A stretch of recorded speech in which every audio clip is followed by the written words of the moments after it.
வணக்கம். அமரர் கல்கியின் பொன்னியின் செல்வன் 2ஆம் பாகம் சுழற்காற்று 30ஆம் அத்தியாயம் துவந்த யுத்தம். உங்களுக்காக வாசிப்பது ஸ்ரீ. முடிவில்லாத வழியில் குதிரைகள் போய்க் கொண்டிருப்பதாக வந்தியத்தேவனுக்கு தோன்றியது. இந்த வைஷ்ணவன் நம்மை உண்மையில் ஏமாற்றிவிட்டானா? சத்ருக்களிடம் நம்மை கொண்டு போய் ஒப்புவிக்கப் போகிறானா? இருபுறமும் காடுகள் அடர்ந்திருந்தன. அவற்றுக்குள் பார்த்தால் கண்ணங்கரிய பயங்கரமான இருள். அந்த இருண்ட காட்டில் என்னென்ன அபாயங்கள் என்னென்ன விதத்தில் இருக்கின்றனவோ தெரியாது. சிறுத்தைகள், கரடிகள், விஷஜந்துக்கள், இவற்றுடன் பகைவர்களும் இருக்கக்கூடும். யார் கண்டது? தெற்கு திசையில் சோழ சைன்யம் கடைசியாக பிடித்திருக்கும் இடம் தம்பளைதான் என்று சொன்னார்களே. இவன் நம்மை எங்கே அழைத்து போகிறான்? நல்ல வேளையாக நிலா வெளிச்சம் கொஞ்சம் இருந்தது. சந்திர கிரணங்கள் வானர ஓங்கிய மரங்களின் உச்சியில் தவழ்ந்து விளையாடின. அதனால் ஏற்பட்ட சலன ஒளி சில சமயம் பாதையிலும் விழுந்து கொண்டிருந்தது. எதிரே 3 குதிரைகள் போவது சில சமயம் கண்ணுக்கு நிழல் உருவங்களாக தெரிந்தன. ஆனால் குதிரைகளின் குளம்பு சப்தம் மட்டும் இடைவிடாமல் கேட்டுக்கொண்டிருந்தது. திடீரென்று வேறு சில சப்தங்கள் கேட்டன. காட்டின் நடுவில் எதிர்பார்க்க முடியாத சப்தங்கள். பல மனித குரல்களின் கோலாகல சப்தம், குதூகலமாக ஆடிப்பாடும் சப்தம். அதோ மரங்களுக்கிடையில் வெளிச்சம் தென்படுகிறது. சுளுந்துகளின் வெளிச்சத்தோடு பெரிய காளவாய் போன்ற அடுப்புகள் எரியும் வெளிச்சமும் தெரிகிறது. ஆஹா!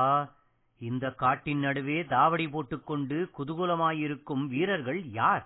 சோழ நாட்டு வீரர்களா அல்லது பகைவர் படையைச் சேர்ந்த வீரர்களா? இதை பற்றி வந்தியத்தேவன் மிகச் சொற்ப நேரம்தான் சிந்தித்திருப்பான். அந்த சிறிய நேரத்தில் முன்னால் போன குதிரைகள் சட்டென்று நின்றதையும் ஒரு குதிரை பளீர் என்று திரும்பியதையும் வந்தியத்தேவன் கவனிக்கவில்லை. திரும்பிய குதிரை முன்னோக்கி வந்து வந்தியத்தேவன் குதிரையை அணுகியது. அதன் மேலிருந்தவன் வந்தியத்தேவன் பக்கம் சட்டென்று சாய்ந்து ஓங்கி ஒரு குத்து விட்டான். அந்த குத்தின் அதிர்ச்சியினால் வந்தியத்தேவன் கதிகலங்கி தடுமாறிய போது அவனுடைய ஒரு முழங்காலை பிடித்து ஓங்கி தள்ளினான். வந்தியத்தேவன் தடால் என்று தரையில் விழுந்தான். வந்த வேகத்தில் அவன் குதிரை அப்பால் சிறிது தூரம் பாய்ந்து சென்று அப்புறம் நின்றது. இதற்குள் அவனை தள்ளிய வீரன் குதிரையில் இருந்து கீழே குதித்து வந்தியத்தேவன் அருகில் வந்தான். திக்பிரமை கொண்டவனாய் தள்ளாடி எழுந்திருக்க முயன்ற வந்தியத்தேவனுடைய இடையில் இருந்த கத்தியை பறித்து தூர வீசி எறிந்தான். உடனே வந்தியத்தேவனுக்கு புத்துயிர் வந்தது. அத்துடன் ஆத்திரம் பொங்கிக் கொண்டு வந்தது. ஒரு குதி குதித்து எழுந்து நின்றான். 2 கைகளையும் இறுக மூடிக்கொண்டு வஜ்ரம் போன்ற முஷ்டியினால் தன்னை தள்ளிய ஆளை குத்தினான். தூவாங்கிக் கொண்டவன் சும்மா இருப்பானா? அவனும் தன் கைவரிசையை காட்டினான். இருவருக்குள்ளும் பிரமாதமான துவந்த யுத்தம் நடந்தது. கடோத்கஜனும் இடும்பனும் சண்டை போடுவது போல போட்டார்கள். வேடன் தரித்த சிவபெருமானும் அர்ஜுனனும் கட்டி புரண்டார்கள். திக்கஜங்களில் 2 இடம்பெயர்ந்து வந்து ஒன்றோடொன்று மோதிக்கொள்வது போல் அவர்கள் மோதிக்கொண்டார்கள். வந்தியத்தேவனுடன் வந்த ஆழ்வார்க்கடியானும் அவர்களுக்கு முன்னால் வந்த வீரர்களும் விலகி நின்று ஆச்சரியத்துடன் பார்த்து கொண்டு நின்றார்கள். மரக்கிளைகளின் அசைவினால் அடிக்கடி சலித்த நிலா வெளிச்சத்தில் அவர்கள் அந்த அதிசயமான சண்டையை கண்கொட்டாமல் பார்த்து கொண்டிருந்தார்கள். சீக்கிரத்தில் காலடி சப்தங்கள் கேட்டன. கையில் கொளுத்தப்பட்ட சுளுந்துகளுடன் வீரர்கள் சிலர் மரக்கிளைகளை விலக்கிக் கொண்டு அவ்விடத்துக்கு வந்தார்கள். அப்படி வந்தவர்களும் அதிசயத்துடன் அந்த துவந்த யுத்தத்தை பார்த்து கொண்டு நிற்கலானார்கள். சிறிது நேரத்திற்கெல்லாம் சுற்றிலும் ஒரு பெரிய கூட்டம் கூடிவிட்டது. கடைசியாக வந்தியத்தேவன் கீழே தள்ளப்பட்டான். அவனை தள்ளிய வீரன் அவன் மார்பின் மேல் ஏறி உட்கார்ந்து கொண்டு இடையில் சுற்றியிருந்த துணிச்சுருளை அவிழ்த்தான். அதற்குள்ளிருந்த ஓலையை கைப்பற்றினான். அதை தடுப்பதற்கு வந்தியத்தேவன் ஆன மட்டும் முயன்றும் அவன் முயற்சி பலிக்கவில்லை. ஓலை அவ்வீரனுடைய கையில் சிக்கியதும் துள்ளி பாய்ந்து சுற்றிலும் நின்றவர்களை பிடித்திருந்த சுளுந்து வெளிச்சத்தண்டை சென்றான். அவன் ஒரு சமிக்ஞை செய்யவும் மற்றும் 2 வீரர்கள் ஓடி வந்து வந்தியத்தேவன் தரையிலிருந்து எழுந்திருக்க முடியாமல் பிடித்துக் கொண்டார்கள். வந்தியத்தேவன் சொல்ல முடியாத ஆத்திரத்துடனும் தாபத்துடனும், பாவி வைஷ்ணவனே, இப்படிப்பட்ட சிநேக துரோகம் செய்யலாமா? அவனிடமிருந்து அந்த ஓலையை பிடுங்கு என்று கத்தினான். அப்பனே, என்னால் அது இயலாத காரியமாயிற்றே என்றான் ஆழ்வார்க்கடியான். சீச்சி, உன்னை போன்ற கோழையை நான் பார்த்ததே இல்லை. உன்னை வழித்துணைக்கு நம்பி வந்தேனே என்றான் வந்தியத்தேவன். ஆழ்வார்க்கடியான் குதிரையிலிருந்து சாவதானமாக இறங்கி வந்தியத்தேவன் அருகில் சென்று அவன் செவியில், அட அசடே, ஓலை நீ யாருக்கு கொண்டு வந்தாயோ அவரிடம்தான் போயிருக்கிறது. ஏன் வீணாக புலம்புகிறாய் என்றான். சுளுந்து வெளிச்சத்தில் ஓலையை படித்துக் கொண்டிருந்த வீரனுடைய முகத்தை மற்ற வீரர்கள் பார்த்து விட்டார்கள். உடனே ஒரு மகத்தான குதூகூல ஆரவாரம் அவர்களிடமிருந்து எழுந்தது. பொன்னியின் செல்வர் வாழ்க! பொன்னியின் செல்வர் வாழ்க!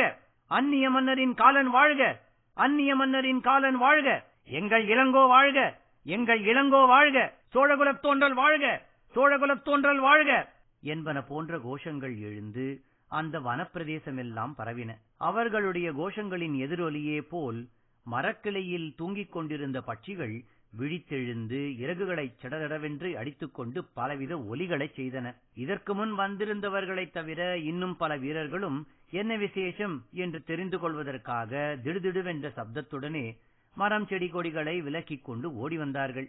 கூட்டம் பெருகுவதைக் கண்ட வீரன் சுற்றிலும் ஒரு முறை திரும்பி பார்த்து, நீங்கள் அனைவரும் பாசறைக்கு செல்லுங்கள், விருந்துக்கு வேண்டிய ஏற்பாடு செய்யுங்கள், சற்று நேரத்துக்குள் நான் வந்துவிடுகிறேன் என்று சொல்லவே அவர்கள் எல்லோரும் விரைந்து அவ்விடம் விட்டு போய்விட்டார்கள். நன்றாக குத்தும் அடியும் பட்ட வந்தியத்தேவன் தரையில் உட்கார்ந்தபடி இதையெல்லாம் பார்த்து கொண்டிருந்தான்.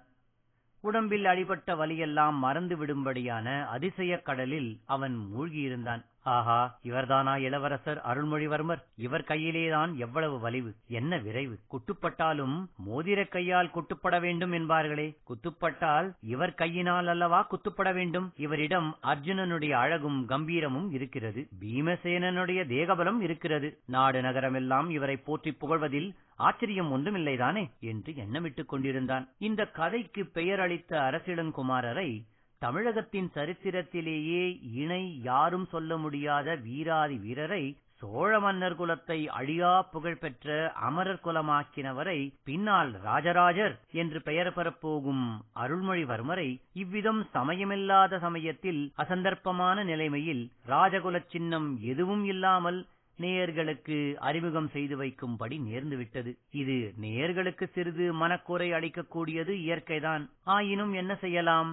நம் கதாநாயகனாகிய வந்தியத்தேவனே இப்போதுதான் அவரை முதலில் சந்தித்திருக்கிறான் என்றால் நாம் எப்படி அவரை முன்னதாக பார்த்திருக்க முடியும்? அருள்மொழி தேவர் வந்தியத்தேவனை நோக்கி சமீபத்தில் வந்தார். மீண்டும் அவருடைய கைமுஷ்டியின் பலத்தை சோதிக்க வருகிறாரோ என்று வந்தியத்தேவன் ஒரு கணம் திடுக்கிட்டு போனான். அன்பரே, வருக வருக, அழகிய இலங்கை தீவுக்கு வருக. சோழ நாட்டு வீராதி வீரர்களுடனே சேர்வதற்கு இத்தனை தூரம் கடல் கடந்து வந்தீர் அல்லவா? அப்படி வந்த உமக்கு நான் அளித்த வீர வரவேற்பு திருப்தி அளித்திருக்கிறதா? அல்லது அது போதாது, இன்னும் சிறிது படாடோபமான வரவேற்பு அளிக்க வேண்டும் என்று கருதுகிறீரா என்று இளவரசர் கூறி புன்னகை பூத்தார். வந்தியத்தேவன் குதித்து எழுந்து வணக்கத்துடன் நின்று, இளவரசே, தங்கள் தமக்கையார் அளித்த ஓலை தங்களிடம் சேர்ந்து விட்டது, என் கடமையும் தீர்ந்து விட்டது. இனி இந்த உயிரை காப்பாற்றிக் கொள்ள வேண்டிய அவசியம் எனக்கில்லை. தங்களுக்கு விருப்பமானால் இன்னும் சிறிது நேரம் நாம் யுத்த காண்டம் படித்து பார்க்கலாம் என்றான். ஆஹா, உமக்கென்ன சொல்வதற்கு? உயிரை பற்றி இனி உமக்கு கவலை இல்லை, அந்த கவலை இனி என்னுடையது. இல்லாவிடில் நாளைக்கு இளைய பிராட்டிக்கு என்ன மறுமொழி சொல்வேன்? நண்பரே, இப்போது நான் படித்த ஓலை என் தமக்கையாரின் திருக்கரத்தினாலேயே எழுதப்பட்டதாக தெரிகிறது. அவர் உம்மிடம் அதை நேரில் கொடுத்தாரா என்று கேட்டார். ஆம் இளவரசே, இளைய பிராட்டியின் திருக்கரங்களிலிருந்து நேரில் இந்த ஓலையை பெறும் பாக்கியம் எனக்கு கிடைத்தது. பின்னர் எங்கும் நிற்காமல் இரவு பகல் பிரயாணம் செய்து வந்தேன் என்றான். அது நன்றாக தெரிகிறது. இல்லாவிடில் இவ்வளவு விரைவில் இங்கு வந்திருக்க முடியுமா? இப்படிப்பட்ட அரிய உதவி செய்தவருக்கு நான் என்ன கைமாற செய்யப் போகிறேன் என்று சொல்லிவிட்டு இளவரசர் வந்தியத்தேவனை மார்புற அணைத்துக் கொண்டார். அப்போது வந்தியத்தேவன் சொர்க்கலோகத்தில் தான் இருப்பதாகவே எண்ணினான். அவன் உடம்பிலிருந்து வலியெல்லாம் மாயமாய் மறைந்துவிட்டது. இத்துடன் 30ஆம் அத்தியாயம் நிறைவடைந்தது.